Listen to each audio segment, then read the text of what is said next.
El otro día iba por la calle y perdí 20 euros. Y dije, bueno, pues por lo menos que los encuentre una persona necesitada. Después volví a pasar y allí estaban los 20 euros. Y efectivamente los había encontrado una persona necesitada. No era eso lo que iba a decir.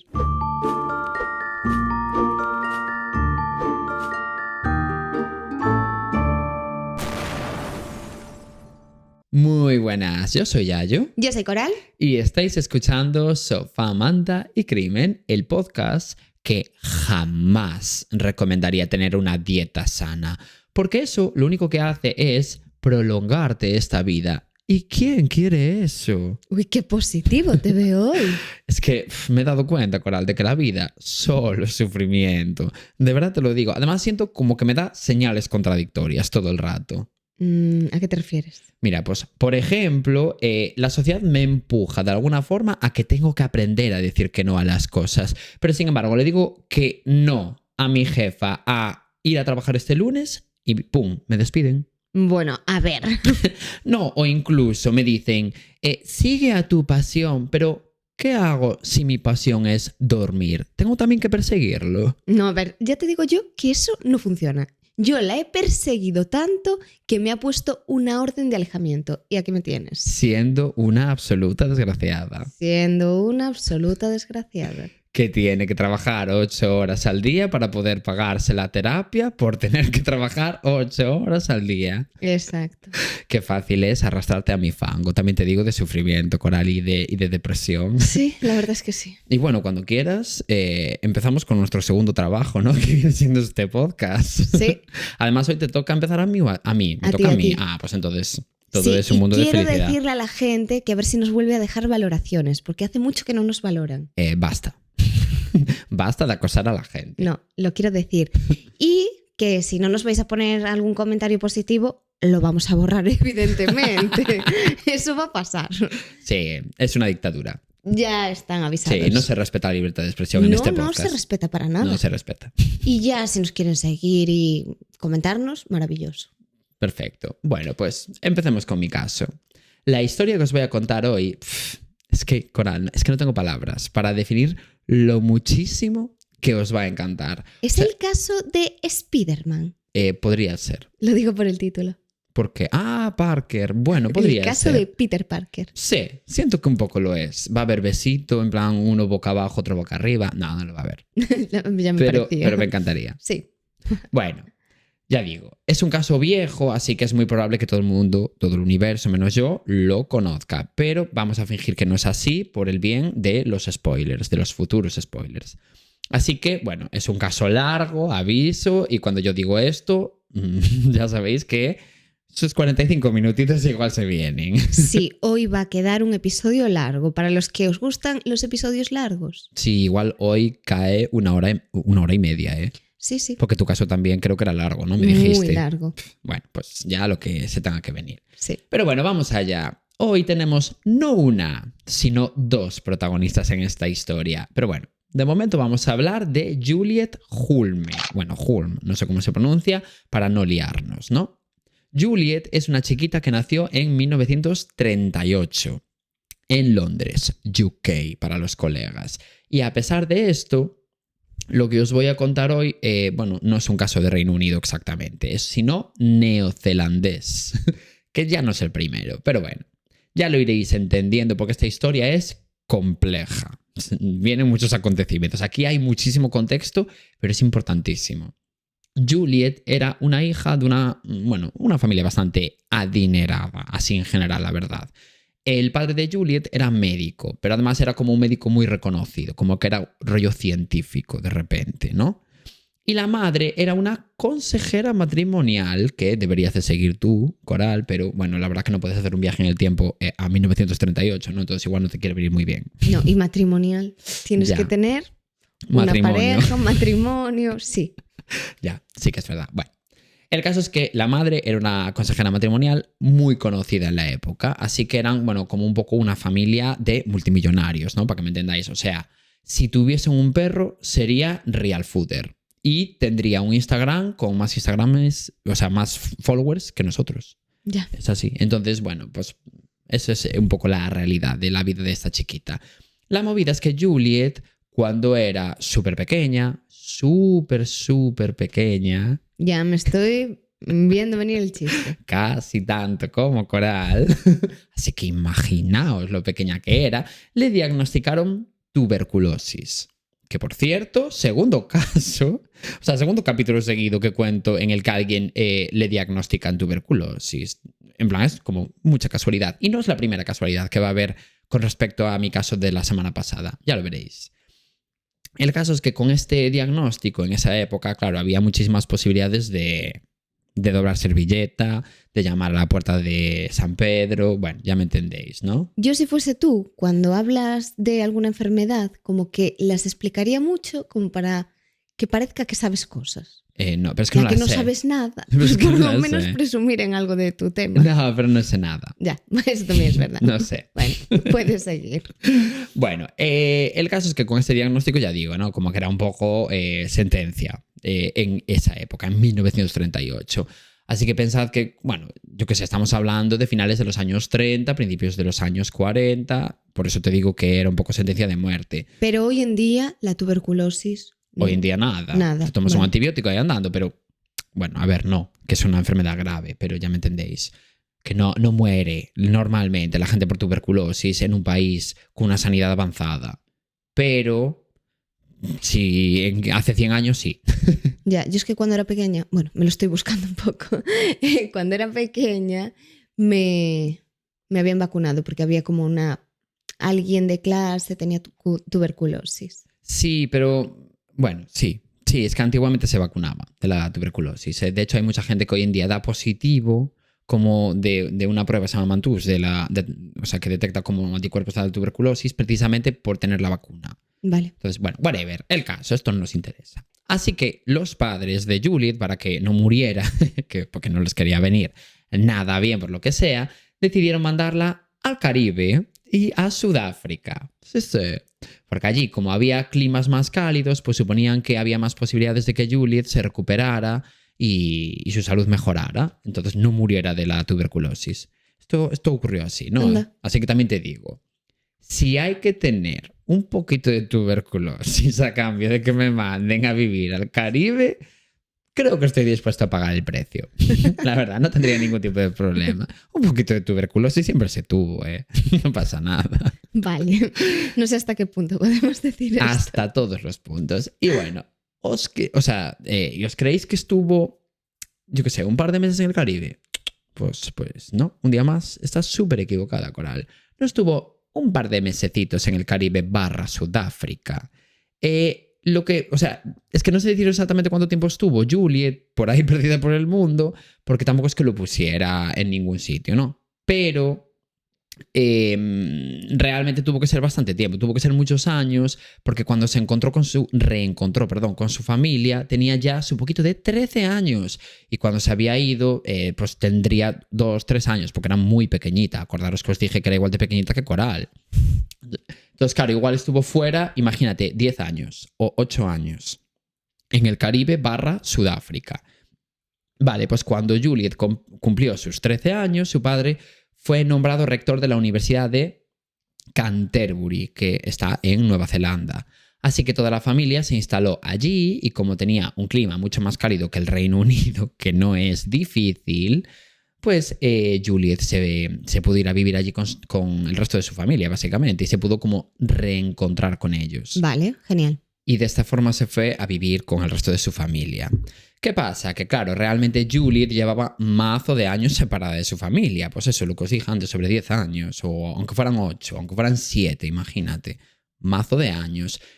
Entonces tampoco es que tuvieran muchas cosas en común ni nada así. Además, su familia en ese momento estaba ya un poco rota porque el padre solo trabajaba todo el rato, le encantaba hacer lo contrario que a nosotros, y la madre tenía una aventura con otro hombre, cosa que, por cierto, Juliet había descubierto porque le pasó lo peor que te puede pasar siendo una niña de 13 años, que es que pilló a su madre y al amante follando en la cama como de su casa. No. Claro, que si ya es turbio pillar a tu madre follando con tu padre, imagínate con su amante. Es Imagínate. terrible. Claro. Cosa que ya digo, entiendo que no le quiso venir nada bien a Juliet, la verdad, por lo que sea. Bueno, de hecho, los padres de Juliet, poco después de esto, se divorciaron. Te quiero decir, en plan, poco después, quiero decir, creo que 2 años después, que pasó tiempo por el medio porque, bueno, ya entraré en esto. Porque entraré en esto, ¿eh? Vale. Sea como sea, Juliet hizo su vida como buenamente pudo allí en Nueva Zelanda, aunque, bueno, como que no tuviese mucha relación con su familia porque pasaba un poco de lo que viene siendo su cara. Así que saltemos directamente a cuando Juliet cumplió los 15 años, o sea, como 2 años después de esto que os estaba contando. Unas semanas después de cumplir los 15 años, Juliet de repente conoció a una chica en su instituto que se llamaba Pauline Parker. No sé cómo se pronuncia, pero vamos a llamarla Pauline. Ah, vale. Entonces, claro que no era Peter Parker. No era. Porque era una chica, directamente. Efectivamente. O sea, ellas dos llevaban en el mismo instituto 2 años realmente, pero Pauline tenía 1 año más que Juliet, o sea, ella tenía 16 años. Así que realmente como que, aunque fueran al mismo instituto, no coincidían en ninguna clase ni nada así. Entonces, pues no se habían fijado nunca la una en la existencia de la otra. Es que 2 años cuando eres tan pequeño es un abismo. No, 1 año, se llevaba 1 año. Vale. Pero bueno, sí, es un abismo. Sigue siendo. Es un abismo para esa edad. Sí, de verdad que sí, es rollo. Ella iba en segundo C y la otra en tercero A. Ni os veis. Sí. De verdad. Sí. Y bueno, antes de continuar la historia, voy a contar un poquito quién es esta chica, Pauline Parker, porque resulta que es la segunda protagonista de esta historia. Ya veréis. Pauline nació en 1938 en un pueblo absolutamente aleatorio de Nueva Zelanda, que no nos interesa en absoluto, que se llamaba Christchurch o Iglesia de Cristo para los colegas, que también flipo con los nombres de los pueblitos en Nueva Zelanda. La familia de Pauline era un poco drama, la verdad, porque para empezar no se sabía nada del padre biológico, o sea, como que se había marcado me voy a por tabaco, ¿no? Del padre biológico de Pauline. O sea, como que ni estaba ni se le esperaba en ningún momento. Entonces Pauline vivía con su madre, Honora Parker, acordaros de este nombre, Honora, porque no quiero volver a repetir más adelante que es la madre de Pauline, y con su padrastro, que era el novio, evidentemente, de Honora, de su madre. Vale. Desde hacía muchos años, pero bueno, no estaban casados ni nada así como formal, entre comillas, ¿no?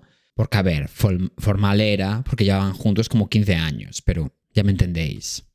Y la cosa es que la madre de Pauline había tenido 4 hijos. La mayor no daba como ningún tipo de problema en el sentido de que era una chica muy tranquila y tal. Era como absolutamente normal, ¿no? Luego estaba Pauline, que era un absoluto desastre y solo la liaba todo el rato en el instituto. O sea, como que era muy problemática, ¿sabes? Y bueno, a mayor suspendía todo, como que mandaba muchos partes a casa quejándose de su comportamiento en clase, robaba de repente no sé qué, en plan era como una niña un poco, bueno... Revoltosita era, sí. Y bueno, a mayores, la tercera hija tenía síndrome de Down y, oye, quieras que no, pues necesitaba como más cuidados por parte de la familia. Y la cuarta había nacido con un defecto cardíaco congénito y tenía la piel azul todo el rato, como cianótica, y murió a los pocos días de nacer. Entonces, bueno, pues por si esto no fuera suficiente, Pauline tenía, bueno, como una especie de trastorno que es osteomielitis, que es una enfermedad ósea crónica, así como bastante compleja.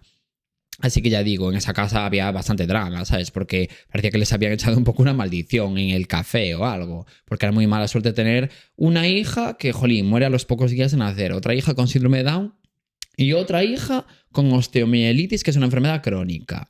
En plan, de 4 hijos que tienes, 3 tienen algún tipo de trastorno, algún tipo de patología así un poco compleja, ¿no? Sí, es duro. Sí.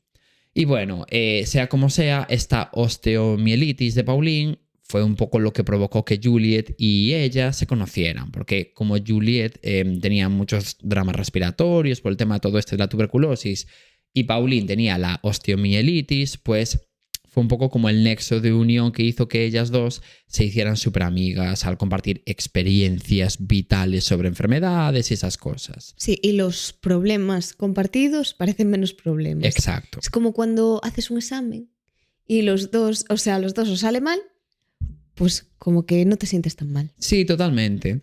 Bueno, pues porque, por ejemplo, además, Pauline tenía como una especie de cojera por la enfermedad esta que tenía que la acomplejaba muchísimo y no podía correr ni hacer casi ningún deporte en general, como el resto de chicos de su edad.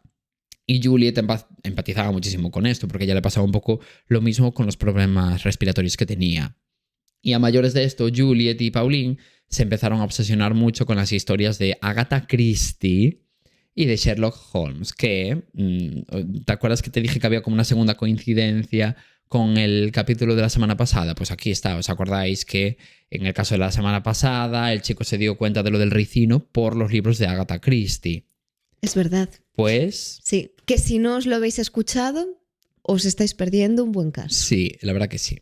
Bueno, pues Juliet y Pauline tanto se obsesionaron con este tema que construyeron en su cerebro una especie de mundo imaginario llamado el Cuarto Mundo, en donde había pues gente como súper famosa, asesinatos y cosas así, y en donde ellas dos no se llamaban Juliet y Pauline, sino Gina y Débora.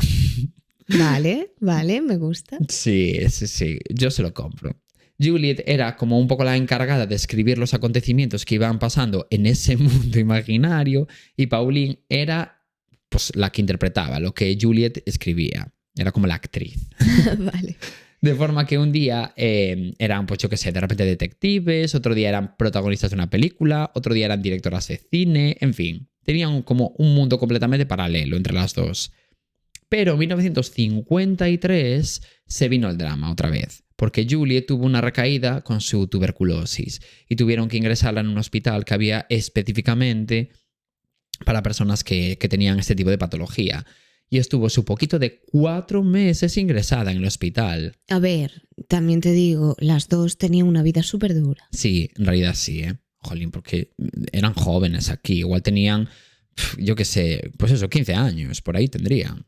Entonces, bueno. Y que tengas que enfrentarte a todo eso a esa edad es complicado. Claro. Y bueno, ya digo, estuvo como 4 meses hasta que por fin le pudieron dar el alta. Y durante esos 4 meses, Pauline iba absolutamente todos los días a visitarla. O sea, no se separó de la cama de Juliet ni un solo día de los 4 meses que estuvo ingresada. Incluso escribió en su diario que le parecería maravilloso tener la misma enfermedad que Juliet a cambio de estar sintiendo lo mismo que ella sentía. Ay. Y era la madre de Pauline la que llevaba, bueno, a Pauline, evidentemente, todo el rato a ver a Juliet al hospital. Bueno, pues si todo esto os está pareciendo un poquito bollito, un poquito LGBT, efectivamente estáis en lo cierto. Porque después de esos 4 meses juntas, Pauline y Juliet se dieron cuenta de que se habían enamorado la una de la otra. ¡Qué fuerte! Ya, es que estaba deseando contar una historia así. Yo no me lo estaba esperando. Ya, pues aquí lo tienes. Y no, eso no es nada, ¿eh? Y empezaron una relación como de forma como más oficial, digamos, ¿no? Sus familias ya lo sabían. Bueno, veremos. Juntas soñaban con huir a Nueva York e iniciar allí una carrera en la que enseñarle, bueno, al mundo su cuarto mundo, entre comillas, que tenían en su cabecita. Juliet se dedicaría a escribir los textos sobre ese cuarto mundo para publicarlos en libros y Pauline se dedicaría a ser actriz e interpretaría todos los papeles que había tenido en su cuarto mundo imaginario. Esto era como lo que ellas habían llegado a la conclusión que iban a hacer, ¿no? Bueno, pues cada uno con sus sueños. Mi sueño es no hacer absolutamente nada, ellas querían hacer cosas, cada uno hay que respetarlo. ¿Qué pasa? Que había un problema. Sí, bueno, para empezar, que todo esto no existía, ¿no? Pero a mayores. Sí. Si os acordáis, os conté que era la madre de Pauline la que llevaba a Pauline todos los días al hospital para ver a Juliet. Y claro, una madre lo sabe absolutamente todo. Absolutamente todo. Todo. Entonces se dio cuenta de que su hija empezaba a sentir algo por Juliet. Y esto teniendo en cuenta que estamos hablando de los años 50, pues te puedes imaginar que le hizo lo que viene siendo cero gracia. Qué fuerte. Es que una madre sabe hasta dónde dejaste el calcetín rosa que perdiste hace 3 semanas y media. Totalmente. Sin ella saber que ese calcetín te pertenecía. Sin ella estar siquiera en la misma ubicación que tú. Es como que tiene un radar. Es impresionante. Sí. Y tú, no está, mamá. Sí está ahí. Está. Y tú tenías razón. No estaba. Hasta que tu madre lo dijo. En cuanto lo dijo, ¡pum! Magia, apareció allí. Es como que se teletransportó. Solo para que tu madre pudiese tener la razón. Solo para que pudiese tener la razón, Claro. efectivamente. Bueno, a Así que Honora, la madre de Pauline, decidió contarle sus sospechas a la familia de Juliet para que hicieran algo para separar a sus hijas. Porque claro, no podía ser. Ya, Claro, no podía ser. no podía. No podía ser en su cabecita de madre. No podía. De madre un poquito. De madre un poquito conservadora, un poquito años 50, un poquito dejó el pastelito de carne en el alféizar de la ventana a enfriar, ¿no? Sí. Para que nos entendamos. Les dijo que la amistad de Juliet y Pauline era perturbadora. Ah, Bueno, en fin. Y que estaba escandalizada, y ella desmayándose, con todo lo que veía que hacían sus hijas. Y eso, que no veía lo que hacían detrás de la puerta. Claro. claro.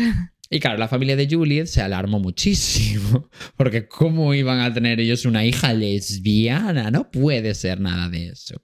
En fin, el caso es que contrataron a un psicólogo para que intentara borrarle esas ideas de pequeña lesbiana, de tener una relación con Pauline y Juliet de su cabecita. Fuerte, ¿eh? Y Muy ese fuerte. psicólogo era por casualidad una mujer llamada Marian Rojas Estapé. Quiero pensar que sí. Digo, Que hizo un viaje en el tiempo. Marian Rojitas. Esta vez. Que de rojas, bueno, es discutible. En fin, contrataron a esta pequeña psicóloga, ¿no? Como si fuera una enfermedad que poder curar, ¿no? Y justo en esa época coincidió también que fue cuando los padres de Juliet se separaron. Os dije que iban a tardar un par de añitos. Bueno, pues llegó. El momento llegó. Así que el padre dejó la Universidad de Nueva Zelanda y se volvió a Londres a vivir su verdad allí tan tranquilito. Pero eso no significó que Juliet se quedara en Nueva Zelanda a vivir con su madre. No. Resulta que, aprovechando un poquito las circunstancias del divorcio, la madre de Juliet mandó a Juliet a Sudáfrica. Bueno, quería mandarla a Sudáfrica otra vez con la excusita de la tuberculosis. ay, no. Porque todo el mundo sabe, además, que el clima de Sudáfrica es muchísimo más benévolo que el de Nueva Zelanda. Hombre, a ver, la comparativa con Reino Unido te la compramos. La comparativa con Nueva Zelanda... Hombre, tampoco es que Nueva Zelanda sea República Dominicana, pero tampoco lo es Sudáfrica. Ya. Han de estar incluso seguro que en la misma latitud. No sé. No se lo compramos. No se lo compramos porque, a ver, de repente, uy, sí, vuelves a tener tuberculosis. Exactamente. No, ya estaba allí. Ya Era la esto. tenía todo el tiempo. Todo el rato. Porque bueno, no lo dije antes, creo, pero la tía de Juliet vivía allí, en Sudáfrica.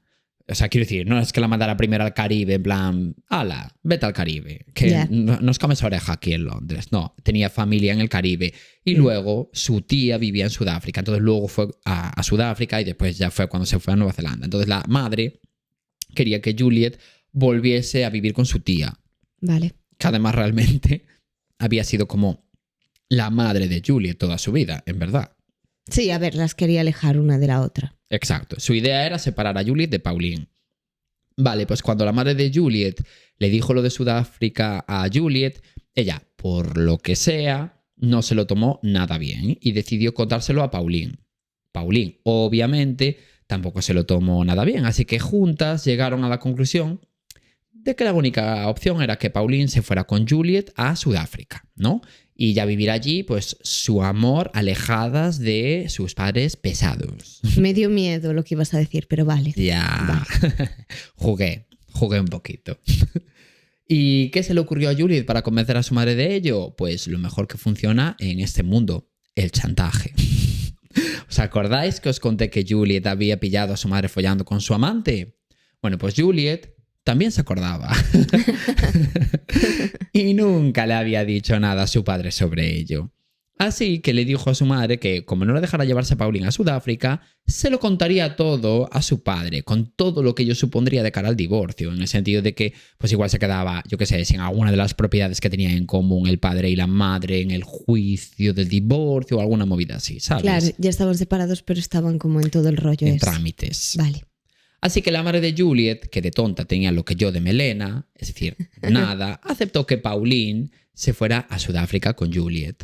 Pero claro, faltaba otro componente así, nada, un poco irrelevante, ¿no? En esta historia, que es Honora, la madre de Pauline. Porque claro. Ya. Y el problema es que Honora se opuso tajantemente por lo que sea también, a que Pauline se marchase a Sudáfrica. Que a ver, en este caso se lo compro, ¿eh? Sí. En plan, oye, a ver, me estáis llevando a la niña a 10 horas de distancia en avión. Pues, no sé, me parece igual un poco excesivo. Porque se quiere ir con su novia. Bueno, eso de... Y encima que no quería que tuviera novia. Claro. ¿Y cuál fue la única solución que encontraron Pauline y Juliet ante esto? Pues algo, la verdad, que muy sencillito, ¿no? Que es que iban a matar a Honora. Básicamente. Y así ya, problema solucionado. Y en su cabeza la idea era espectacular. Espectacular. Así que nada, se pusieron a planificar el asesinato de Honora como quien planifica unas vacaciones en Torrejón de Ardoz, si es que alguien hace algo así. Pobre gente de Torrejón de Ardoz. Sí, es que iba a decir Torrelavega, pero es que siempre insulto a la pobre gente de Torrelavega. Entonces, bueno, pues aquí tenemos que llevar todos un poco también. Bueno, de hecho, Pauline en su diario escribía cosas como, y cito textualmente, lo tenemos estudiado cuidadosamente y temblamos ante la idea. Como es natural, nos sentimos un poquito nerviosas, pero el placer de los preparativos es muy grande. Hombre, a ver. Hombre, a ver. Es fuerte. Sí, es un poco sinvergüenza. Sí. Porque claro, con esto que os estoy diciendo, os podéis imaginar que se tuvo en algún momento acceso a esos diarios, ¿no? Y bueno, es que un circo, la verdad. O sea, estaban llenos de páginas y páginas rajando de la madre de Pauline, de Honora, y planificando su asesinato. Pero bueno, qué horror. Continuemos con la historia. El 12 de junio de 1954, Pauline y Juliet quedaron para repasar todos los detalles del hipotético asesinato a Honora. Y ese día llegaron a la conclusión de que de que era mejor usar una piedra dentro de un calcetín en un saco, o sea, que un saco de arena, ¿no? Porque, al final resultaba como más cómodo para matar el calcetín, porque podrían manejarlo mejor. Yo qué sé, mira, ideas de ellas. En fin, yo flipo. Y fue este día cuando decidieron también que iban a asesinar a Honora, o sea, que sería el día 22 de junio de 1954. A todo esto no lo dije, pero Juliet... En principio, la madre iba a mandarla a Sudáfrica a principios de julio. O sea que esto iba a ocurrir como, imagínate, 2 semanas antes de que se fuera Juliet a Sudáfrica.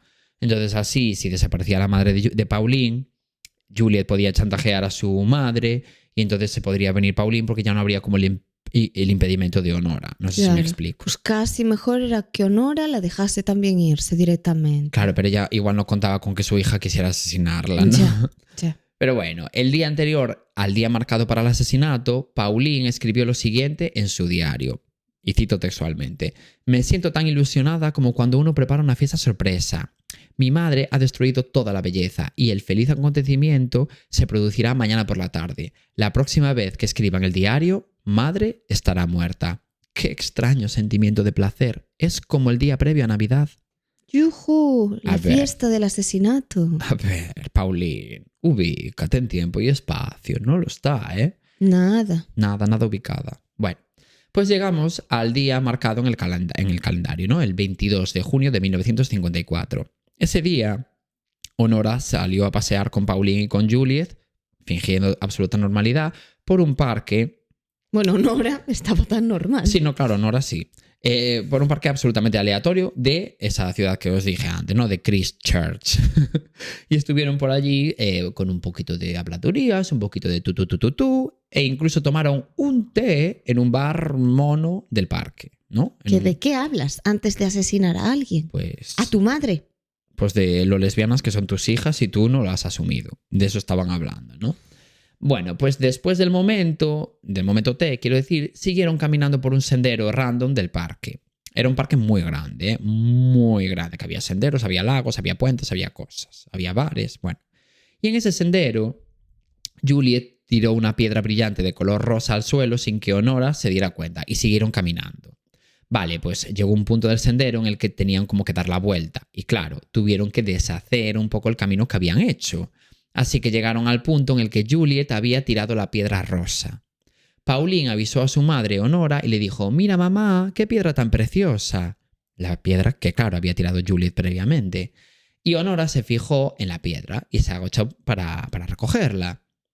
Y fue en ese momento cuando Pauline sacó medio ladrillo que llevaba escondido dentro de su ropa, lo metió dentro de un calcetín y golpeó a Honora con todas sus fuerzas en la cabeza.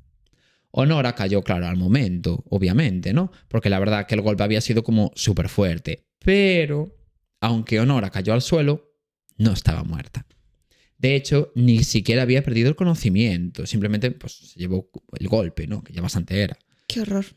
Así que nada, Pauline y Juliet, como vieron que Honora no había muerto, siguieron golpeando a Honora en la cabeza con el ladrillo sin descanso y turnándose además entre ellas mientras Honora suplicaba por su vida. Le llegaron a dar en total 45 golpes. O sea, ¿cómo le puedes dar 45 golpes con un ladrillo a tu madre mientras te pide que no la mates y a ti darte absolutamente igual? Es que me parece muy fuerte. Me parece horrible. Es que no lo entiendo. Que tu madre esté siendo consciente de eso me parece la peor muerte de todas. Sin duda. Porque es el dolor que sientes, el dolor mental, no el dolor físico ya. No, claro, es que es muy heavy. Bueno, pues después de esos 45 golpes, Honora se quedó callada y quieta, así que las dos chicas asumieron que estaba muerta y tenían la razón, ya os lo adelanto. Y se fueron llenas de sangre a pedir ayuda al bar ese donde habían tomado un té. Le dijeron a los dueños del bar que Honora se había caído y se había dado un golpe fuerte en la cabeza. Recordemos que tenía 45 golpes. Ya. O sea, solo para que entendáis, ¿no? Lo de Lulu, que estaban estas chiquitas, y también lo desubicadas que estaban en el aspecto de que no iba a colar. Ya. Bueno. Porque podían haber dicho, pues la agredieron y estábamos viendo cómo le golpeaban. Mira, y de perdidos al río. Yo digo, pues se cayó 45 veces. Pero, ¿sabes? No puedes decir, se cayó y se dio un golpe muy fuerte. A ver, y tiene 45 golpes. Hostia, que fue rodando por un puente para abajo. Es que no entiendo. O sea, no entiendo cuál era la estrategia, sinceramente. Ya. En fin, los del bar, que eran un matrimonio de un hombre y una mujer bastante mayores, la verdad que fliparon muchísimo con la historia. Así que nada, el señor se fue corriendo a buscar a Honora y mientras tanto la señora mandó a Juliet y a Pauline que se fueran como al baño. A buscar a Honora. A Honora, sí. Pero Honora no era la que había muerto. Sí, pero se fue. Claro, ellos llegaron al bar. Buscarla por allí, vale. No, en plan, ellos llegaron al bar y dijeron, ay Dios, bueno, le pasó una cosa a mi madre, se cayó, se dio un golpe fuerte. Entonces el señor fue a buscar a Honora porque sí. ellos no sabían que estaba muerta. Vale. Entiendo lo que quiero decir. Pero mientras tanto, Juliet y Pauline se fueron al baño del bar ese del té a quitarse la sangre, por orden de la señora. Le dijo, iros allí a quitar la sangre al baño, no sé qué. A ver, pero es que estáis llenas de sangre, o sea... Un despropósito, si me preguntas. Y ahí empezaron las sospechas, porque la señora escuchó a Juliet y a Pauline descojonándose en el baño. Genial. Como con risa histérica, ¿sabes? Por lo que acaban de hacer. Y bueno, mientras tanto, el señor encontró a Honora llena de golpes por todas partes y decidió llamar a una ambulancia rápidamente. Y cuando llegó la ambulancia se dieron cuenta de que era imposible que nadie se diera tantos golpes en una sola caída. Y más obviamente. Si las encuentras llenas de sangre. Bueno, pero eso puede ser que las estés ayudando, cualquier cosa. Sí. Pero hombre, si tú dices, se dio un golpe fuerte y aparece con todo el cuerpo lleno de golpes. Ya. A ver, no cuela. No. Así que los propios técnicos de la ambulancia llamaron a la policía en ese mismo momento. Y cuando llegó la policía, la verdad que no les costó mucho encontrar el arma homicida, porque las chicas habían dejado el ladrillo que habían utilizado como a 20 metros de Honora. Eran muy tontas. Muy tontas, te quiero decir. Muy tontas. Sí. Y mientras esto sucedía, el padre de Juliet, que estaba esos días por Nueva Zelanda, porque acordaros que se había mudado ya a Londres, bueno, pues esos días estaba por Nueva Zelanda, fue a buscar a Juliet y a Pauline mientras se solucionaba todo y las fue a buscar allí al bar ese del té donde ellas se habían quedado. Pero claro, en cuanto la policía descubrió el ladrillo y las sospechas de los de la ambulancia y demás, pues fueron rápidamente a casa del padre de Juliet para interrogar a las chicas. Y al principio, tanto Juliet como Pauline negaron haberle hecho nada malo a Honora y contaron las dos la misma versión de los hechos, que obviamente habían practicado previamente. Por lo menos en eso fueron algo inteligentes. Pero la policía no las creyó, por lo que sea. Claro, ¿qué dijeron? Que se golpeó. Sí, que se había golpeado muy fuerte. Pero claro, no tenía sentido. Claro. Pero la policía no las creyó, ya digo, así que le hicieron un segundo interrogatorio, primero a Pauline. Y le dijeron abiertamente que no la creían. Le dijeron, mira, Pauline, te lo estás inventando. De verdad, has de saber dónde está tu lugar. Ya.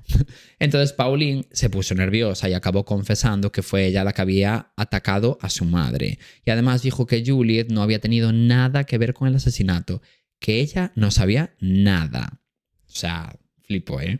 Es horrible que mates a tu madre y defiendas a la otra chica que en realidad...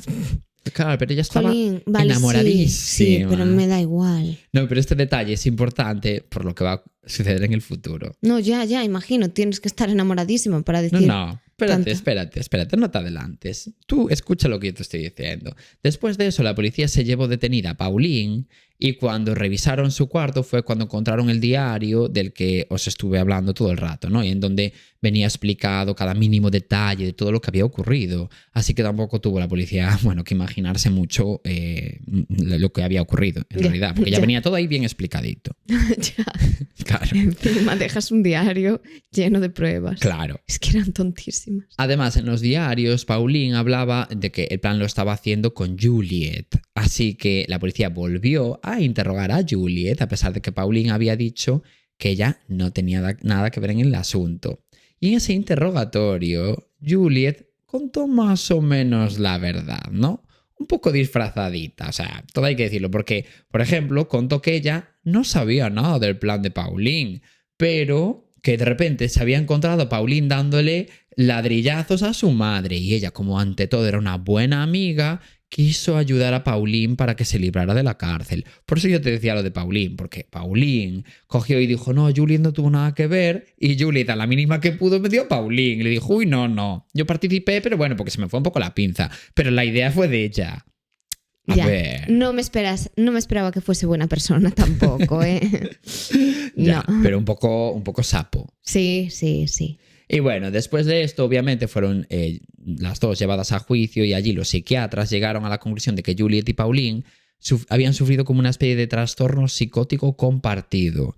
E incluso se dijo que su relación homosexual había agravado la paranoia que padecían. Madre mía, sí. Que también los psiquiatras te listan. Sí. Como que ellas solas habían entrado en una especie como de bucle y se retroalimentaban entre ellas de alguna forma, ¿no? En plan de, ay, estamos tan enamoradas que tenemos que hacer esto para solucionar esto y no sé qué, pero que había sido algo como de forma transitoria y algo compartido entre las dos que, bueno, eso, como que habían entrado en un bucle. Y bueno, tras esto, Pauline y Juliet fueron declaradas culpables el 29 de agosto de 1954, o sea, poquísimo tiempo después, porque no hizo falta mucha investigación, teniendo el diario de Pauline. Ya. Y como realmente eran súper pequeñas, claro, tenían 15 años y 16, fueron internadas como en unos centros penitenciarios separados, para que no tuviesen relación entre ellas, hasta que se llegara a la conclusión de que eran aptas para reinsertarse en la sociedad.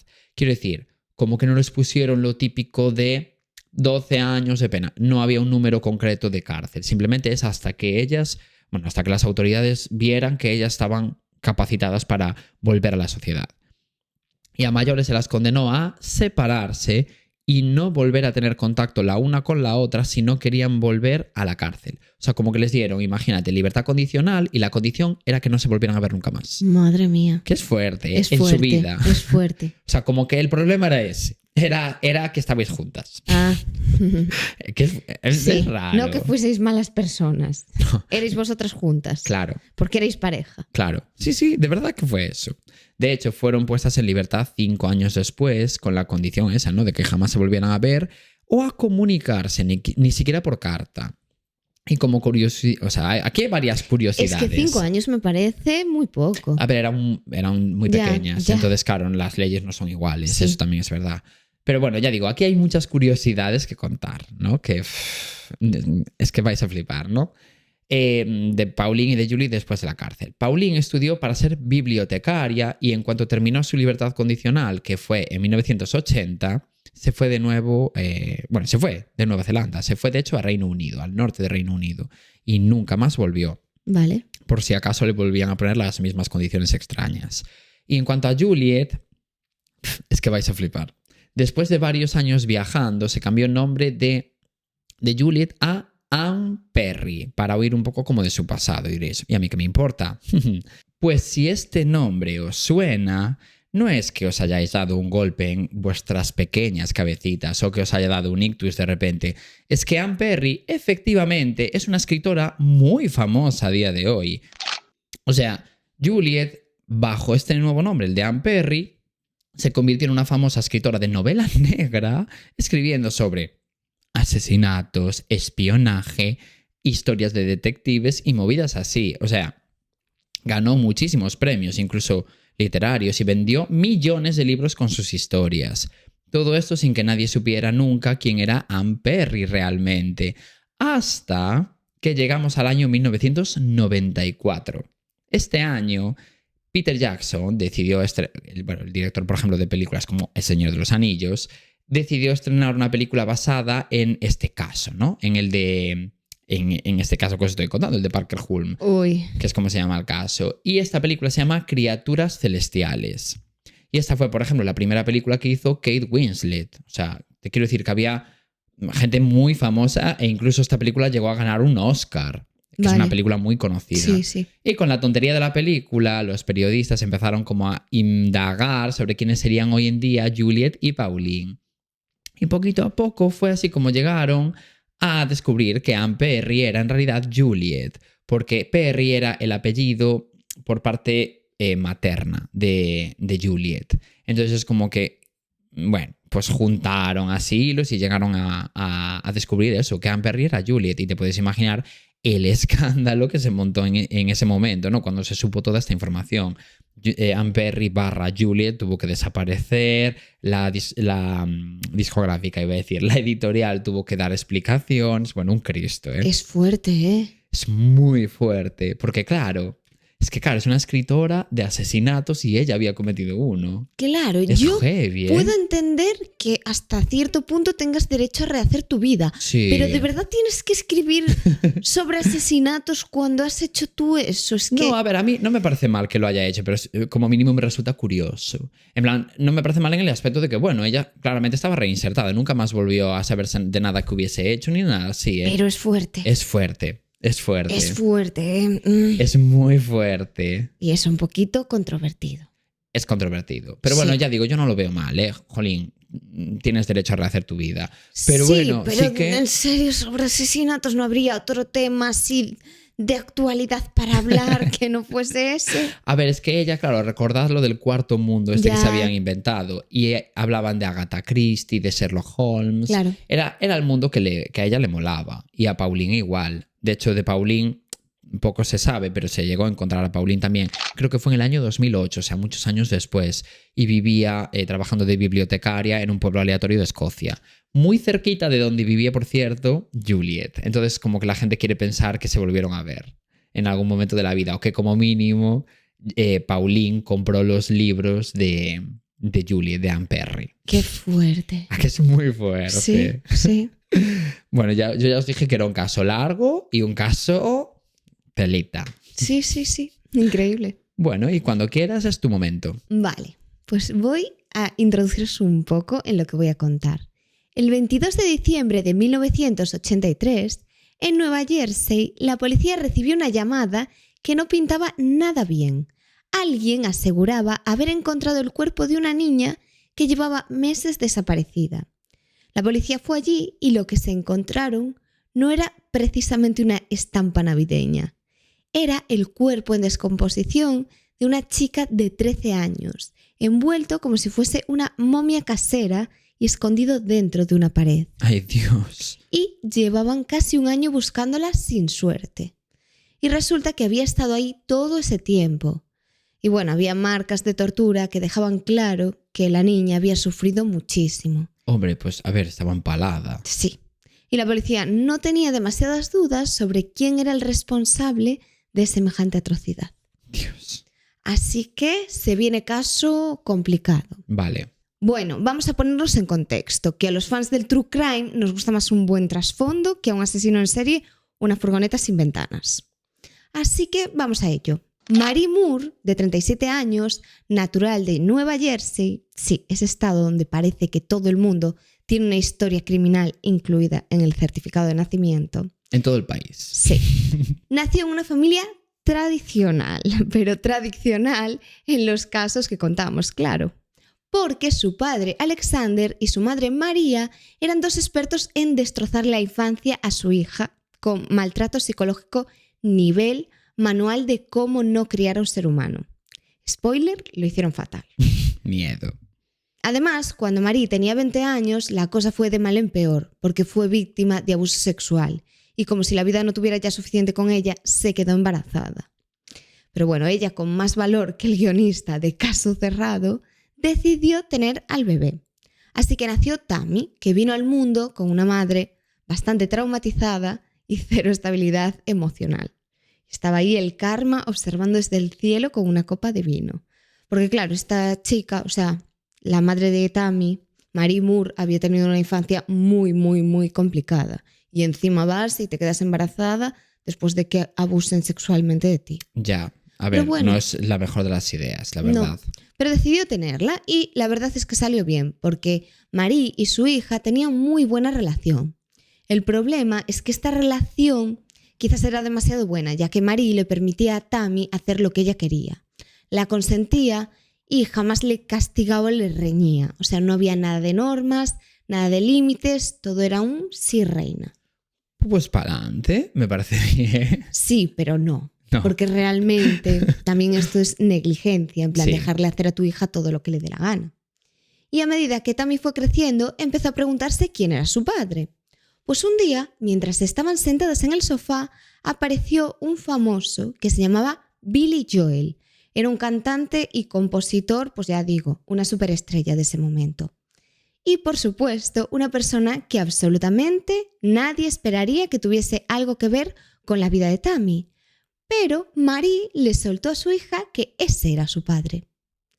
O sea, Tammy estaba viendo la tele y le dijo, oye, ¿quién es mi padre? Y como el que salía era Billy Joel, así le dijo. ¿Cómo conocía a vuestra madre con el padre de Barney? Sí. Fue igual con el de la ruleta de la suerte. Pues fue bueno. ese, pues lo mismo. Pues fue un rollo así. Y le dijo que por favor que no se lo dijese a nadie porque no quería que le trataran diferente.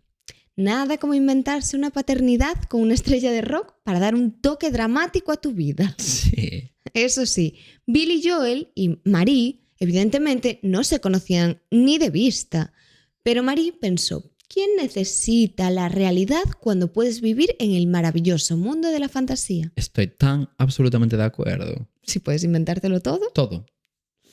Bueno, pues estamos en 1981 y Tammy tenía 12 años, que es más o menos en donde se desarrollan todos los acontecimientos en este año. Y Tammy, eso ya digo, tenía 12 años y vivía en una casa un tanto peculiar, porque en esa casa vivía su madre Marie, una amiga de su madre que se llamaba Marie Gardulo. Gardulo, vale. Y la vamos a llamar Gardulo. Vale, sí, porque igual entre Marie y Marie... Claro, la vamos a llamar Gardulo por el apellido. Y también vivía otra mujer que se llamaba Roberta, que vivía también con su hija Harriet, que tenía la misma edad que Tammy también, vale. Harriet. O sea, vivían las tres mujeres y dos eran madres. Vale. Una era Marie Moore, la madre de Tammy, y otra pues era... Marie Gardulo. Sí. Vale. Y otra era Roberta. Vale. Que era la madre de Harriet. Vale. Bien. Pues vivían todas juntas porque no les iba muy bien económicamente y así podían compartir gastos. Y Marie y Roberta tenían eso en común, que las dos eran madres solteras y bueno, viviendo juntas también se podían ayudar mutuamente con las niñas y como las niñas se llevaban muy bien entre ellas, realmente no había problemas. Vale. Un tiempo antes, Roberta había recibido una llamada de un familiar que decía que otro familiar necesitaba que fuese a cuidarlo porque estaba muy enfermo. Entonces Roberta ya en ese momento ya no vivía en esa casa con ellas porque había tenido que mudarse a Florida durante un tiempo bastante largo. Pero sí que es verdad que Roberta dejó a Harriet en su casa porque se quedaba allí tranquila y no tenía que cambiarla de vida completamente. Como estaba con las otras dos mujeres, estaba bien atendida, que eran sus amigas realmente. Ya. No eran compañeras de piso, se llevaban muy bien. Bueno, pues Harriet y Tammy, estas dos niñas, tenían mucha suerte porque además allí en su barrio donde vivían había muchos niños de su misma edad. Y las dos entre ellas se llevaban muy bien y salían siempre juntas a jugar por allí, por la zona. Bueno, pues en estas salidas conocieron a Luis, de 13 años, Teresa Feury, de 12 años, y Ricky Flores, de 14 años. Y durante ese verano todos fueron inseparables. Bien. Pues la casa de Tammy era el lugar principal donde se reunían. Porque claro, Marie les caía súper bien porque recordemos que era una madre muy permisiva y esto a ellos evidentemente les encantaba. Y siempre que iban a su casa, pues le dejaba a los niños hacer lo que querían. ¿Que querían ir al parque? Marie los llevaba. ¿Que preferían ir a la playa, a la bolera o a recorrerse medio centro comercial? Marie decía que sí a todo. Hostia, flipo. Sí. Si hubieran pedido ir a robar un banco, probablemente también habría dicho que sí, siempre y cuando llevaran bocadillos y se abrigasen. Ya. Bueno, pues por todo esto, Marie era conocida en el barrio como la madre cool. Ya. Que este caso se conoce como Marie Moore, la madre cool. Vale. Y era la figura esta mítica que todos los niños adoran. Luis y Ricky vivían con sus padres, pero Teresa no había tenido tanta suerte porque sus padres habían muerto, así que vivía con su abuela, que hacía lo que podía. Se llamaba Catherine, la abuela de Teresa. Vale.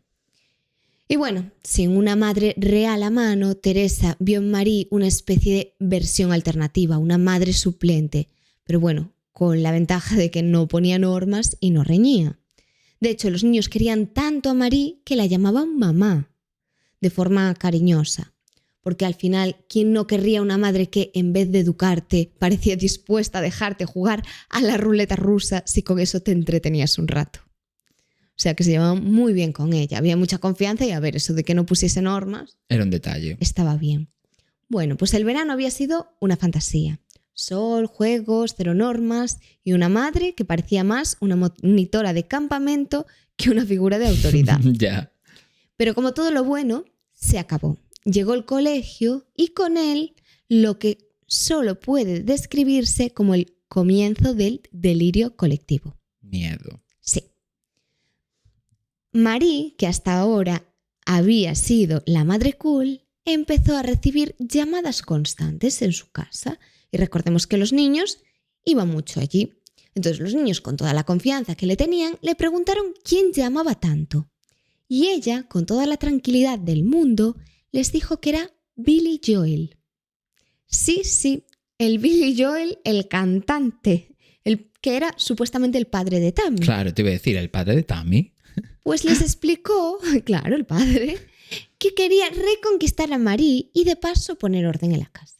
Ah, vale. Bueno, pues bien por Billy Joel, ¿no? Sí. ¿No se pasó por allí también Lady Gaga? Es que, a ver. Es que esta historia es muy surrealista. Porque Billy Joel no era solo cantante. Según Marie, también era un mafioso peligrosísimo, una especie de Tony Soprano. Marie les explicó que este hombre había dicho que llamaría cada día con una lista de normas que todos debían de seguir al pie de la letra, porque si no, pondría una bomba en la casa de cada uno y que haría que todo explotase. Ah, bueno, pues nada, estupendo. Sí, y que si a alguien se le ocurría contar esto a un adulto, ya les avisó que Billy tenía amigos muy malos que harían desaparecer a sus familias.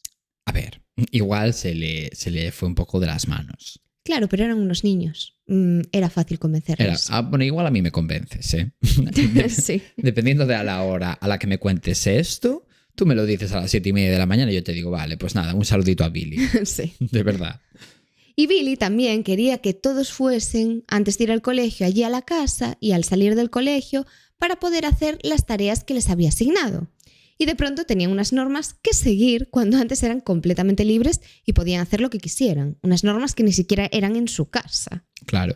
Y otro detallito, porque Billy había decidido que Tammy y Ricky tenían que casarse. Porque qué mejor gestión parental que una boda infantil organizada por una estrella del pop imaginaria con contactos en la mafia. Ya, qué mejor, ¿eh? Sí. Bueno, pues los niños, aterrados ante la posibilidad de que una bomba con dedicatoria mafiosa les volase en pedazos, decidieron que mejor obedecer.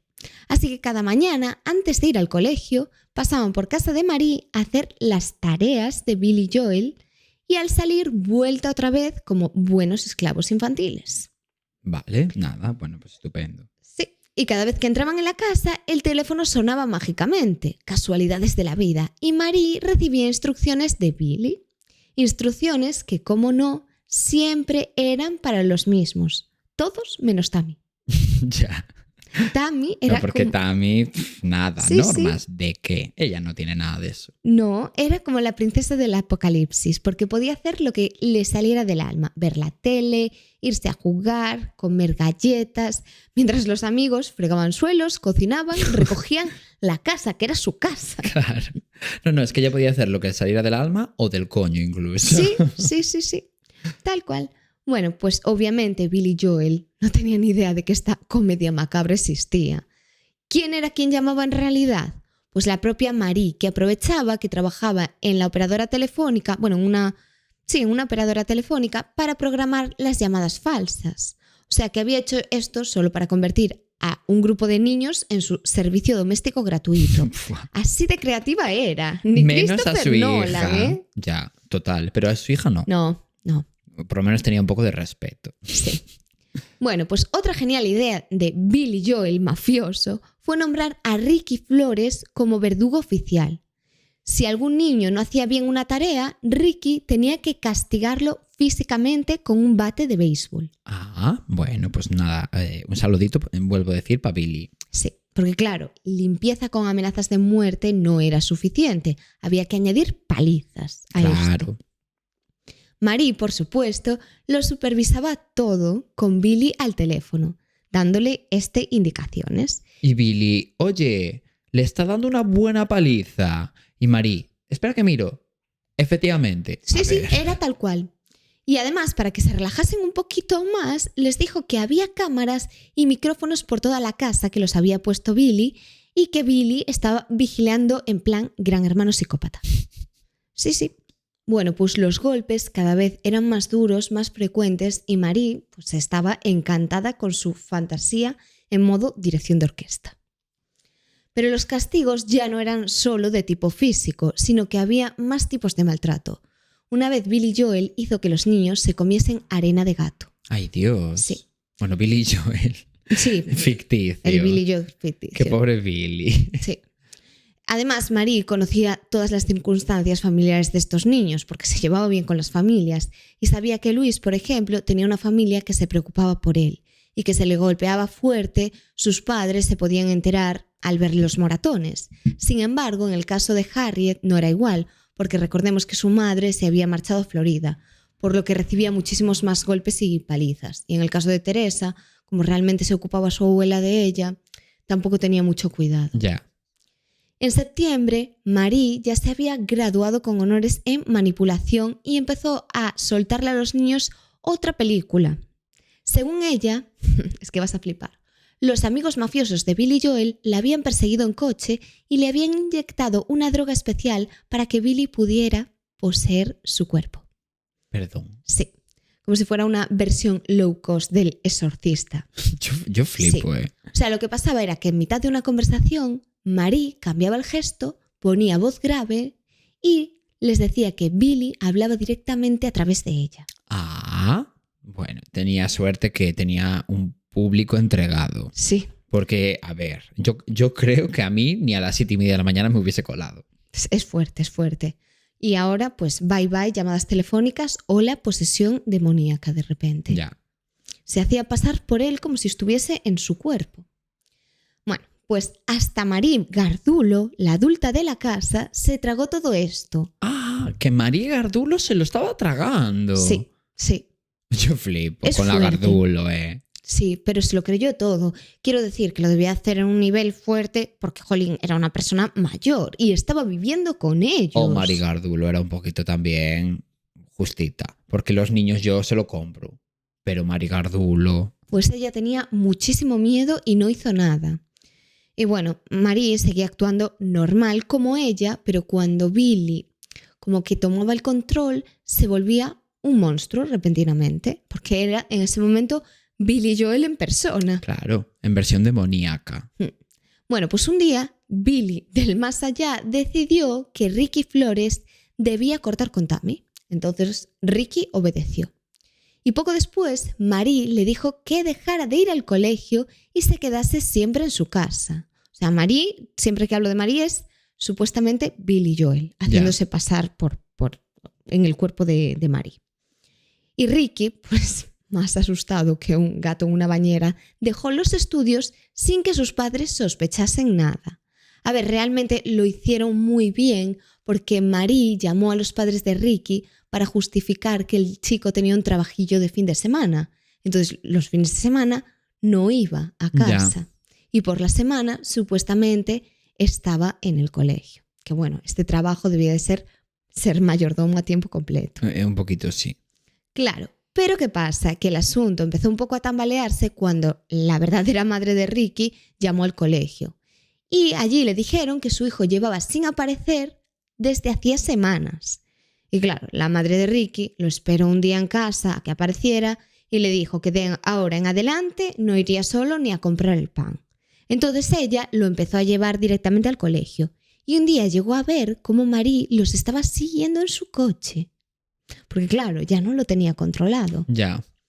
Pues Marie estaba harta de que Ricky en este tiempo no pudiese ir a su casa, por lo que un día llegó a ir hasta casa de Ricky y mientras estaba hablando con él, como que en un momento se acercó a él en su coche y le estaba mandando mensajes. Bueno, pues le llegó un mensaje que supuestamente era de parte de Ricky.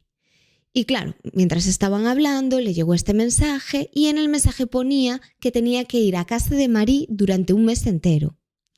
Y en ese mismo momento, Ricky, asustadísimo, se fue con ella en el coche. Y aquí, Billy le ordenaba a Ricky que pegase con fuerza a Marie. Y Marie se veía que lo disfrutaba. A Marie no Gardulo. A la No, Marie no... A ella misma. Vale, claro, te iba a decir. Sí, se mandaba pegar a sí misma. Ah, sí. Bueno. Sí, es que pero no estoy dando atención al crédito. detalle, que lo disfrutaba. Bueno, pues normalmente Ricky dormía en el sofá en casa de Marie, pero ahí Billy le empezó a decir que tenía que dormir en cama de Marie. Y a ver, Marie tenía 37 años y Ricky tan solo 14. Ay, Dios. Claro, este es el detalle. Recordemos que hacía poquito Billy le había mandado cortar con su hija. O sea, es muy fuerte. Ya. Y de hecho un día Billy le dijo que era esto de dormir en su cama porque Marie tenía un problema en la espalda y que de esta forma podría estar con ella por si pasaba en algún momento algo. Y equilibraba el peso del colchón, claro. Ya. Pues una de las noches que Marie y Ricky estaban durmiendo juntos en la cama de Marie, ella le dijo que le gustaba y que quería que se acostasen. Pero Ricky evidentemente le dijo que no. Por lo que sea, también Sí. te digo, ¿eh?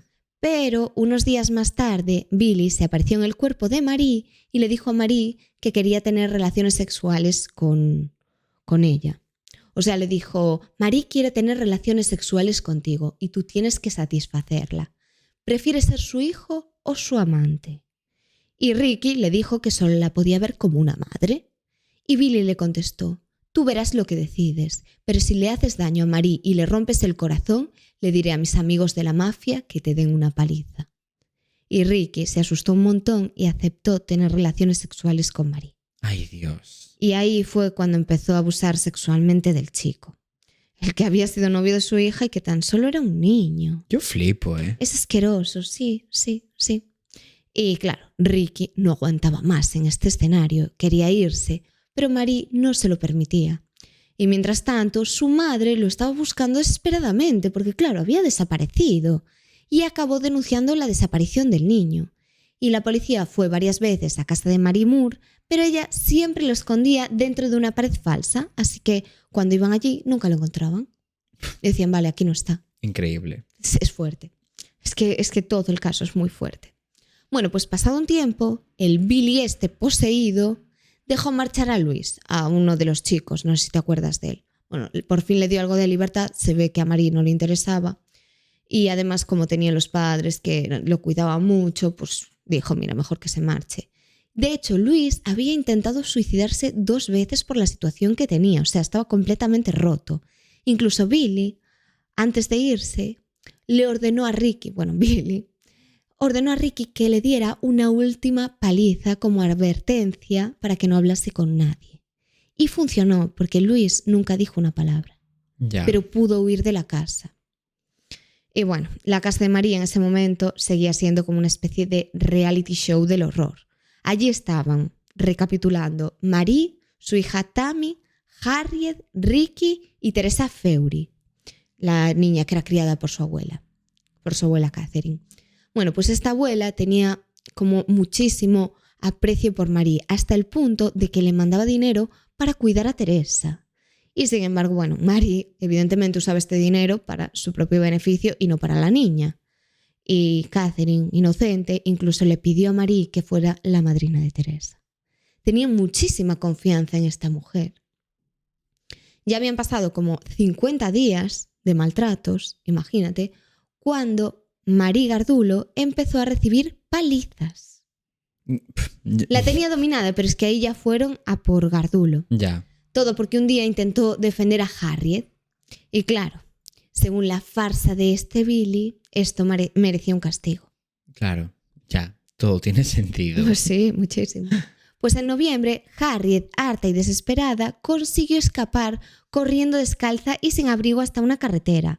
Pidió ayuda y la gente que la vio llamó a la policía. Y al interrogarla, Harriet confesó todo lo que pasaba en la casa, los golpes y el terror. Qué lista, Harriet. Sí, pero ¿qué pasa? No tan lista, porque ella seguía creyendo que todo era culpa del espíritu mafioso de Billy Joel. Ya. A ver, les tenía comido la cabeza.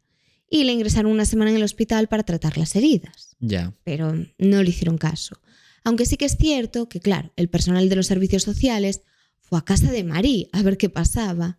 Y Marie les dijo que todo lo que había dicho Harriet que ocurría en su casa era mentira. Dijo, en mi casa abuso infantil, nunca permitiría algo así. Y les dijo que Harriet era una niña que tenía tendencia a contar mentiras, que siempre estaba inventándose historias. Y la peor parte de todo esto es que los servicios sociales la creyeron y no hicieron absolutamente nada. Ya. Se fueron por donde habían venido. Y eso que, jolín, ella tenía un montón de cicatrices y moratones y heridas por todo el cuerpo. O sea, las pruebas eran completamente evidentes y Harriet estaba súper asustada. Jolín, y puedes investigar un poquito, ¿eh? Un poco. Que a mí se me viene a mi consulta un niño y me cuenta, mi madre me hizo tal, y me cuenta 25 cosas, aunque sean mentiras, como mínimo voy a investigar un poco, ¿eh? Sí. Porque, oye, puede ser verdad. Sí, pero bueno, a los servicios sociales no se les ocurrió otra cosa que para ayudarla ingresarla en un centro de salud mental durante 90 días. En plan, ay, la niña se lo inventa. Claro, Ya. como un adulto lo dice. Y bueno, cuando el resto de los niños preguntó dónde estaba Harriet, Marie les dijo que había conseguido que pudiese escapar de Billy. Ya. Bueno, pues aquí a quien recibía ahora las palizas era Gardulo y Teresa, porque claro, su hija Tammy no recibía palizas nunca y Ricky era quien les debía pegar a quien se portase mal. Entonces, claro, solo iban a por Gardulo y Teresa. Y ya nos situamos en 1982, cuando Marie, Gardulo y Tammy se mudan a una casa un poco más grande, que esta casa, es que es muy fuerte, era de un señor de unos 60 años llamado Fernando. Y le tenía la casa alquilada porque era amigo suyo. Ellos estaban viviendo en el segundo y este señor vivía en el piso de abajo. En esta casa los abusos no solo no pararon, sino que fueron a peor.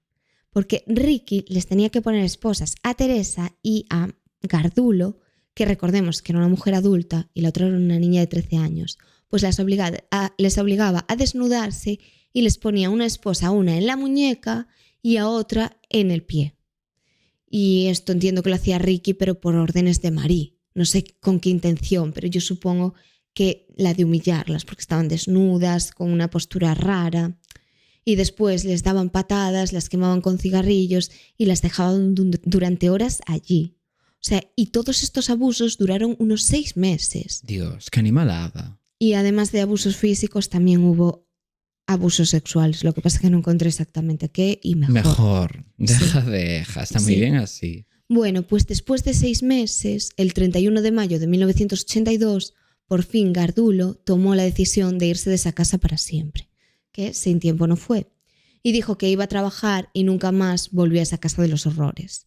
Para poder irse llamó a sus hermanos desde una cabina y ellos la fueron a buscar. Y ahí fue cuando Marie le contó todo lo que había... Marie Gardulo contó todo lo que había vivido y entre todos decidieron llamar a la policía. Y fue cuando la policía interrogó a esta mujer, que les contó todos los detalles, sí, de lo que había pasado en la casa. Y la policía no podía creérselo, claro, vieron todas las heridas que tenía por todo el cuerpo. que se notaba que habían sido hechas pues, a lo largo de varios meses. Bueno, pues recapitulemos. Ahora mismo solo estaban en la casa Teresa, junto a Mary Moore y Ricky Flores y Tammy, pero bueno, ella era como intocable. Vale. La verdad es que también esta historia no es relevante. Y la policía, claro, después de ver a Mary Gardulo y que le cuente todo esto, habló con Mary Moore y le explicó que Teresa era su ahijada y que jamás permitiría que le pasase nada. Y en cierta parte era porque sí que es cierto, era su ahijada, claro, porque su abuela la había puesto como madrina y todo eso, y claro, medio la estaba cuidando. Ya. Y los servicios sociales se volvieron a presentar en la casa de Marie y le pidieron a Teresa que se quitara la ropa. Y ahí fue cuando le pudieron ver todas las heridas. Vale. Pero, a ver, en realidad todo el mundo pensaba que esto era Ricky. Sí, que era... Vale, claro. Sí, No, y yo bueno. pensé que iban a pensar que era inventing. No. Pues aquí entonces la policía vuelve a interrogar a Marie y lo que explica es que Ricky Flores aparecía de repente en su casa y les empezaba a pegar. O sea, claro, ahora le echaba... ella no contó la versión del Billy Claro. porque no colaba. Contó que Ricky Flores aparecía allí. Claro, el niño. Pero es que eso que te voy a decir, es un niño de 14 años. Ya, pues ya ves. Y sorprendentemente, otra vez más, se creyeron a Marie y la dejaron libre. La policía supongo que tendría otras cosas mucho más importantes que hacer, como, no sé, comer donuts o darle palizas a los manteros. Ya. Algún tipo de cosa así. Ya, sí, un poco sí. Bueno, pues aquí es cuando Marie le dice a Teresa, a la niña, ahora nunca más te vas a ir de mi casa. Y para este punto ya la tenía secuestradísima. Y claro, cada vez iban a más los abusos, porque Teresa recibía unas palizas enormes cada día y a todas horas. No la dejaban ni comer, ni beber, no la llevaban al baño y la esposaban en la bañera y solo podía usar pañales, no podía ni usar el baño. Y Ricky Flores abusaba sexualmente de Teresa mientras Marie observaba la escena. Que yo entiendo que estos eran los abusos que yo leí. ¿Y te acuerdas de Fernando que te dije, este hombre que tenía la casa alquilada a Marie, que vivía en el piso de abajo? Sí. Pues era de lo peorcito. Por eso era amigo de Marie, supongo. Pues este hombre le pagaba a Marie por abusar sexualmente de Teresa. Ay, Dios, jolín. Claro, ahí lo tienes. Ya lo que faltaba. Sí.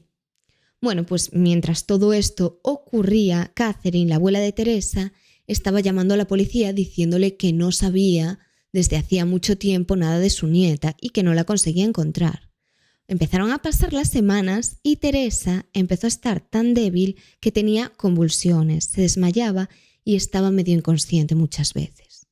Hasta que un día, ya os imaginaréis el final, Ricky entró en el baño y vio como Teresa estaba ya fatal. La levantó y Teresa se volvió a caer porque estaba medio inconsciente y se dio un golpe en la cabeza contra la bañera. Y aquí la vieron Mary Moore y Ricky y pensaron que estaba muerta, por lo que Marie y él la metieron en una bolsa y después la envolvieron con cinta americana y dejaron el cuerpo en la parte de arriba de la casa. Y poco después decidieron que se volverían a mudar, pero antes de la mudanza quisieron como cambiar el sitio del cuerpo donde estaba Teresa para que no les pudiesen pillar nunca. Y para eso cogieron el cuerpo y lo envolvieron en un edredón y a continuación lo introdujeron en una de las paredes de la casa. Pero todo esto participando Ricky. Claro, Ricky estaba metido en todo. Evidentemente no lo hacía... De forma voluntaria. Claro, ya. Pero yo creo que ya estaba metido en ese círculo de violencia que ya lo había como un poco normalizado. Ya. Tú piensas que era un niño y eres súper influenciable. Ya. Entonces, no sé hasta qué punto él tenía culpa o no, pero realmente Marie le destrozó la vida porque por él solo él no hubiese llegado a ese punto. Ya. Entonces no sé hasta qué punto él llegaba, pero estaba forzado. Ya, sí. Por lo menos psicológicamente porque lo hacía por miedo a Billy. Y Marie veía que les faltaba dinero, por eso convenció a Ricky de que debía trabajar y llevar dinero a casa. Y Ricky así lo hizo, consiguió trabajo y era cuando llevaba como un mes en su nuevo trabajo cuando de pronto entró por la puerta de su trabajo, que creo que era una tienda, su hermano Philip. Y alucinó porque, claro, vio a Ricky que estaba desaparecido hacía mucho, que recordemos que su madre había denunciado su desaparición. Claro. Y claro, no es que solo se hubiese ido de casa, sino que la policía lo tenía como persona desaparecida. Además, lo estaban buscando porque Harriet y Gardulo lo habían denunciado por las palizas, por eso estaba en busca y captura. Bueno, claro, es verdad. Y claro, la madre le dijo a la policía que sabía dónde estaba su hijo, porque su hermano fue a casa, se lo contó y le dijo, sé dónde está mi hijo. Pues la policía acabó volviendo a casa de Marie y por fin allí se encontraron a Ricky y detuvieron a los dos en ese mismo momento. Porque claro, la policía llegó como de sorpresa. Y la policía aquí se enteró de que Marie había estado abusando sexualmente de Ricky. Y Marie lo reconoció, pero dijo que lo hizo porque Ricky pertenecía a una mafia y que el jefe de Ricky le había obligado a hacerlo. Bueno, inventos de esta mujer que le encantaba inventar. Y claro, de esta forma Ricky por fin pudo volver a su casa con su familia. Sin embargo, aunque pienses que sí, que todo acaba aquí, no paró. No paró porque Marie no quería parar en ningún momento. Entonces, lo que hizo fue acosarlo. O sea, a pesar de estar acusada de un montón de delitos y de abuso sexual a un menor, ella lo perseguía, iba a su casa y lo esperaba allí hasta que saliese, como había hecho la primera vez. Pero evidentemente él ya no quería saber nada de ella. Claro. Antes tampoco, pero ya era como, estoy acusado de todo esto, nos hemos metido en un lío. Bueno, pues ¿qué crees que pasó después? ¿Que Marie fue a la cárcel y se pudrió allí? Pues no. No, nunca pensaría eso porque yo nunca estoy tan equivocado como tú. Vale. Pues no, porque se hizo amiga de otro grupo de amigos de su hija y repitió absolutamente toda la historia. Bueno, toda no. Primero se hacía pasar por la madre más guay del mundo, sin normas y dándoles toda la libertad que querían. Y más tarde les decía que estaba poseída por Billy. Pero claro, este grupo de niños ya eran más mayores, porque claro, su hija también era más mayor. Y como ella vio que no se creían nada, aprovechó igualmente la situación para que amenazasen a Ricky. E incluso intentó convencer a dos de ellos para que lo matasen. Pero a ver, estos niños pasaban ya de su cara. Y Marie quería vengarse a toda costa de Ricky Flores por pasar de ella. Y claro, ¿para esto qué hizo? Su plan maestro, que en su cabeza era espectacular. Bueno, pues llamó a la policía y les dijo que Ricky Flores había abusado de su hija, Tammy, y que además también había matado a Teresa, la niña desaparecida, y que sabía dónde estaba su cuerpo. O sea que casi un año después la policía pudo encontrar el cuerpo de Teresa. Vale, pues como Ricky había sido abusado sexualmente por Marie y además era menor de edad, pudo hacer un trato con la policía y solo fue condenado a 3 años de cárcel. Vale. Lo que dijeron los psiquiatras cuando investigaron a Marie era que ella tenía un trastorno de personalidad múltiple, que bueno, ahora no se llama así, pero para que lo entendáis. Y a ver, yo no sé si Marie fingió o no, pero en la entrevista con los psiquiatras apareció Billy. Y Marie también les contó que de pequeña su padre abusaba sexualmente de ella en numerosas ocasiones. Que recordemos que había sufrido maltratos y palizas. Sí. Sus padres lo negaron y dijeron que era una mentirosa compulsiva. Y hay mucha gente que no cree esto ni lo de su trastorno. Ya. Entonces no se sabe. Y en noviembre de 1984, Marie fue condenada a la pena de muerte. Y bueno, no hay fotos de estos niños por protección de datos, así que bueno, no tienes que ponerlas. Vale, o sea que el Yayo del futuro tiene muchísimo menos trabajo del que yo pensé que iba a tener. Sí. Y en 1989 cambiaron la condena esta por asesinato a 135 años de cárcel. Vale. Por la muerte de Teresa. Que claro, esto lo cambiaron porque dijeron que había sido la muerte de Teresa por un golpe en la cabeza. Porque es verdad que realmente no la mataron como tal. Ya, sino que se dio un golpe contra la bañera. Sí, pero da igual, o sea. Sí. No sí, sé qué bueno, era peor. A efectos legales no es lo mismo. Sí, pero bueno, 135 años de cárcel, da igual. Realmente no cambió mucho. Y se supo también que Teresa, al darse el golpe, entró en coma y que cuando la metieron en la bolsa de plástico, ella estaba viva. Ya, era visto. Y bueno, Marie murió de cáncer de pecho en la cárcel. Bueno, pues... Y claro, la vida. Todo el mundo se pregunta hasta qué punto Ricky era culpable o no, pero cogiste a un niño súper vulnerable y lo metiste en toda esta locura de violencia. Sí, que independientemente de lo que el niño, bueno, opinara sobre el asunto, tenía 14 años. Exacto. Entonces las responsabilidades son limitadas. Y tenía miedo y consiguió que todo el mundo la creyese. Incluso los psiquiatras dijeron que sí, que en realidad ella pensaba que era Billy. Pero claro, ¿Hasta qué punto ya? la gente duda mucho de esto y yo dudo. Yo dudo mucho porque cuando fue la policía la primera vez a su casa, realmente dijo, no, es Ricky Flores el que viene a dar palizas. No le contó a la policía su versión de Billy, que se aparecía Ya. casualmente. Claro, y entonces eso también la hacía un poco consciente de que esa historia igual era un poco inventing. Exacto. ¿Sabes? Con lo cual... Y le destrozó la vida a todos estos niños, a Teresa la mató, la abuela, la pobre, Ya, se quedó sin pobriña. su nieta y Ricky Flores, pues mal de por vida. Ya. Vaya caso, ¿eh? Nos Sí. trajiste. Sí, es duro. Sí. Y bueno, hasta aquí el capítulo de hoy. Sí, a ver qué os ha parecido y nada, nos Ahora vemos ya el no- lunes. Y ya no tienes que decirle seguidme, no sé qué, porque ya lo dijiste. Eso es. Lo que sí, comentarnos mucho, que nos encanta. Sí, por favor. Y nada, hasta el lunes que viene. Hasta el lunes. Chao. Chao.